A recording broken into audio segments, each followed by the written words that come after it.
this month is Domestic Violence Awareness Month, and what we're doing in October is to really take some time to recognize the countless people that have died over the years as a result of domestic violence. The majority of those are women.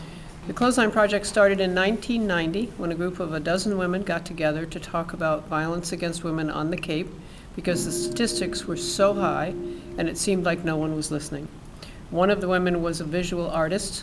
Her name is Rachel Carey Harper, and she came up with the idea of using shirts upon which women survivors of violence could tell their own stories about what happened to them, and then we would use those shirts as an educational tool. In my own personal experience, when I have talked about domestic violence in the community, there is usually at least between one and up to three people who might come up to me and say, geez, I've been a victim of domestic violence. I know someone who's in that situation. And I think similarly, the Clothesline Project, it's so visual, it's so powerful. And when people are given permission to really talk about an issue, the Clothesline Project, I think, really allows that to happen. It just sort of, it's an avenue to really unveil that shroud of secrecy and silence that domestic violence is under. It really empowers people to come forward.